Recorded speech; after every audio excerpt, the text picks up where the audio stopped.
Hey there friends, Stephen Petaski here, founder of the Luxus Group, and thanks for tuning in today because it's a pretty special episode. If you look in behind me and see some amazing, almost blinding white sand and turquoise blue ocean water, I'm in a very special place in the world. I'm actually in the Maldives, which is in the center of the Indian Ocean. We're here for a real special holiday, but I'm going to shoot a video here to talk a bit about Maldivian real estate. Now, the reality is most of you probably don't have Maldivian real estate on your mind, but part of my plan here and the goal of this channel is to share with you unique real estate opportunities around the world. So since we're here, we may as well share a bit of what we know about it and a bit about this beautiful island nation that is absolutely remarkable and just a truly special place in the world to visit. Before we dive in though, if it's your first time to this show, thank you so much for tuning in. Hope you like what you see. This will be a short one and not traditional of our typical episodes, but hope you like what you see and you get to learn quite a bit about this really unique place in the world. And if you're a recurring guest, as always, we really appreciate it. Thank you so much for being here. Now, without further ado, let's talk about the Maldives. So first off, where is the Maldives? Well, it is in the center of the Indian Ocean. There'll be lots of pictures that'll pop up here on this show showing the location and where we're at, but it's an island nation. In fact, it's over 1,000 islands that stretches off the coast of India and Sri Lanka, south thousands of kilometers that makes up this really remarkable place. It's only a population about 500,000. And they're scattered on these islands spread throughout these atolls. It's an old volcanic region from 60 million years ago that sunk down, and the average height of the landmass on these various islands is only 2.5 meters. That's somewhere around 6 to 10 feet is the average height. So it's a very, very beautiful place because these islands here, they're so flat. You have this incredible coral reef surrounding them. It's an amazing spot for water sports and diving and snorkeling and seeing an abundance of amazing sea life. And that's what people come here for. Generally, you come here for the amazing vacations. You come here for the overwater villas and bungalows and all these beautiful pictures you see about the Maldives. Tourism is their second biggest industry behind fishing. Obviously, those are the two things you're going to take advantage of in an ocean nation like this. And it's tricky to get to if you're coming from North America. If you're going to come east, you're going to take airlines such as like Singapore Air or Cathay Pacific when things open up a bit more in Hong Kong again, and that's how you get to Maldives. It's about 20 hours of flight time. If you go the other way, you're going to connect to places like Paris or Amsterdam, and then through the Middle East, through Abu Dhabi, Dubai, or Doha in Qatar. And that's how you're going to make your way here, which again as well is about 20 hours of flight time. So it is pretty much, depends upon where you are within North America, the true opposite other side of the world. So about as far away as you can get, but if you're willing to make the trek, willing to make the journey, it is 100% worth it. As you can see behind me, it is like this everywhere. It's absolutely perfect. So if you can make it here for a holiday, please do so. There are dozens and dozens and dozens of remarkable resorts that fit all sorts of different price points. It's not inexpensive. It's not necessarily a cheap place to be here, but there are varying different price points, depends on the level of experience you're looking for. And of course, all the major hotel brands are here, such as Four Seasons and W and Sheraton and others around within this amazing place. So you can pick what's your favorite, but put it on your bucket list because truly when you get here, it's like no other place in the world. So when you see the Maldives, you think vacation, you think experience, you think water sports, you think spending time with your loved one here, and that's what it really should be. But for the very small percentage of people, owning real estate is actually a possibility. In fact, a law just passed in 2015 allowing foreigners to actually buy Maldivian real estate, as up until then, real estate needed to be owned by Maldivians. Now, when you think of the population base here, you're generally not going to want to buy real estate or going to buy real estate within the villages on the various islands. So if you look at the capital of Maldives as Malé, show a picture of it right now.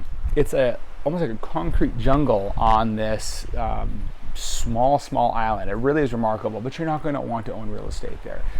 Then across the various atolls, they have these little villages, small towns from 20, 30 people to 1,000 or 2,000 people that live there, and they transport their way around through seaplanes or primarily boats.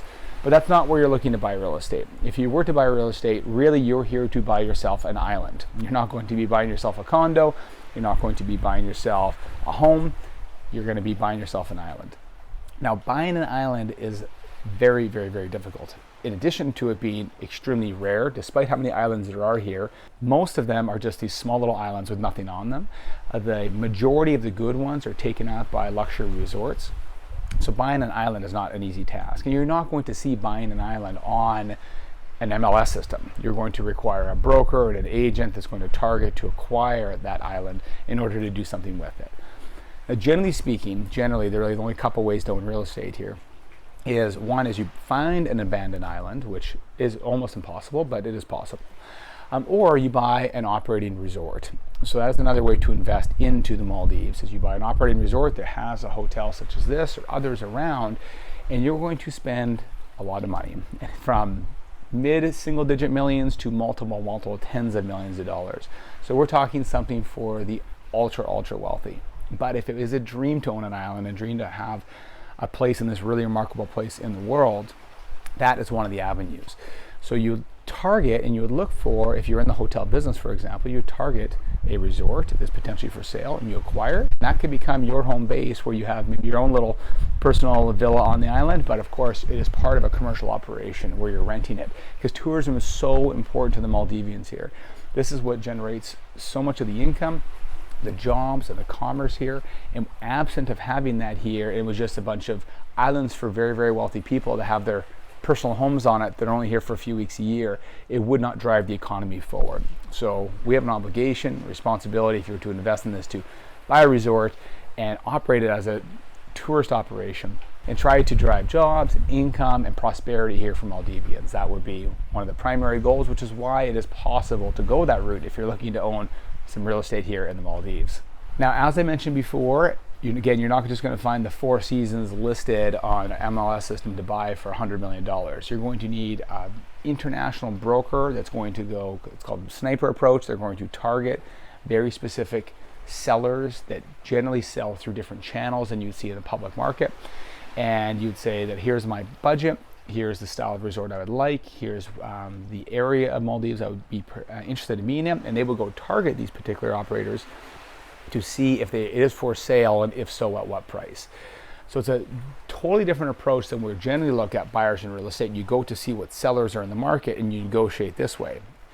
In this particular route, you're going to hire a broker, call it Sotheby's or England Brokers or one of the large international brokers, and they're going to go and they're going to pinpoint and target the very best opportunities, if any exist, and they're going to find those, and then you'll try to negotiate directly with the seller that way.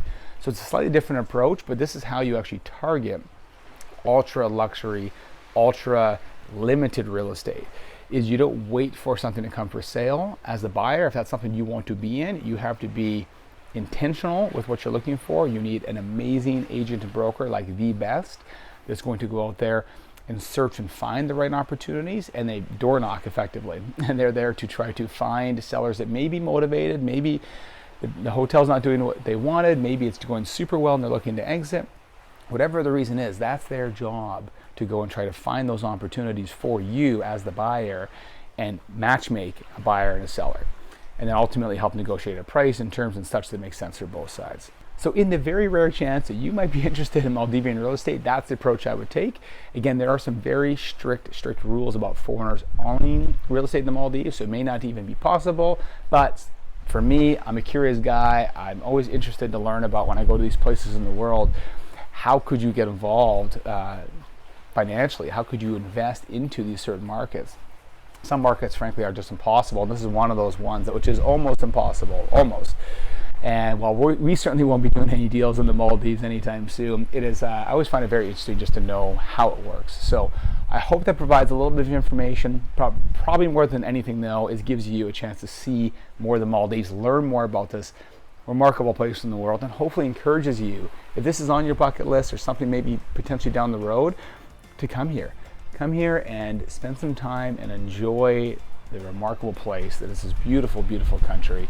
And it's worth the trip, it's worth the long flights, worth the investment, because it is one of the best places in the world if you like ocean, sand, and sun, and everything around it. So thank you very much for being here today. I hope you enjoyed the show. We'll see you in the next one.